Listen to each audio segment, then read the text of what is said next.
What's up, y'all? It's Jared Alchemy. We out here in the studio. We about to show y'all how to make this wire wrap that I do that y'all see.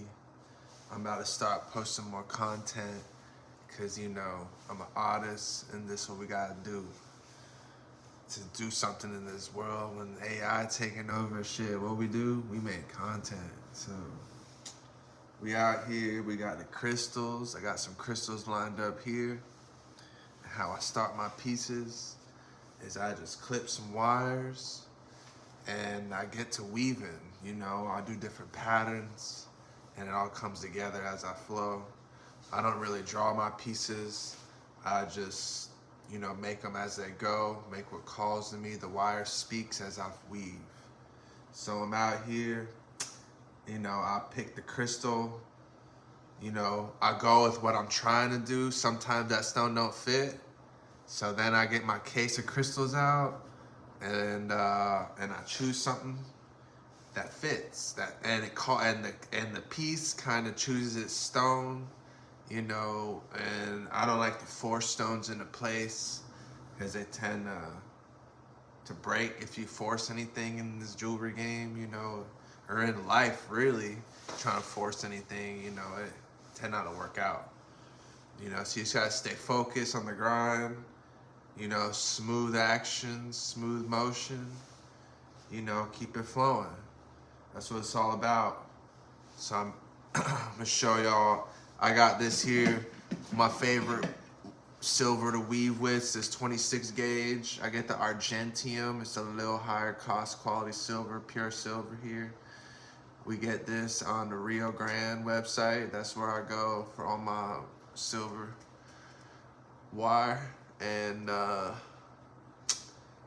this 26 gauge, I fuck with it because it's really strong. It's a lot stronger than 30 and 28 as well, gauge. But, when I first started wire wrapping, I try to be as intricate as possible, as tight as possible with my pieces. But I learned that over time the 30 gauge, some of the weaves wouldn't hold up because of the tension and people's wear and tear. So what I do, I would only use 28 gauge for a little while, and even the 28 gauge seemed to, it still holds up. Like this piece right here is made 28 gauge mostly. And it seemed to hold up nice, but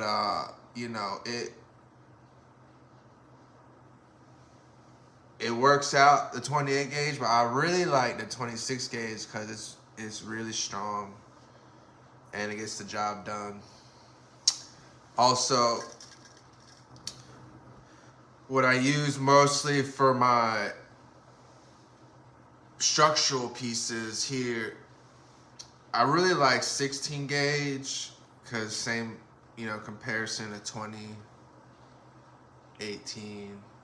Some people use 22 for the structural, same thing. I noticed those, especially 22 and 20. If you're trying to do structural with that, you gotta be careful, really know what you're doing because those can warp over time. Also, my style, everyone's a little different. Some people, when they weave in a stone, they'll build their structure around the stone first and then add components on top. My style, most of the time, most of my pieces, I'll cut the pieces and then I'll try to do everything in just a couple weaves. I'll try to use one wire. All my structural silver is connected with one wire. So when I come around and I fold all the silver together and I bend it all together and I make the wrap, it's all connected for the most part. I very rarely will use multiple weaves on, especially these smaller single stone pieces. So the art of it coming together the way it does is very special. It's all connected, the wire, so it's, it's not, all wire wraps are connected, But what I'm trying to say is getting it all done with one wire, one weave, that's there's a difficulty to that, and I've mastered that over 15 years, doing wire wraps on and off. But yeah, so here we go. So I'm gonna show y'all how we do this. They fix my posture. When you do jewelry, you gotta take care of your posture. All right, so get this light over here for y'all. Fix this up. So here we go. So what I do is under over pattern right now. I'm creating this triple weave here. You know what I'm saying?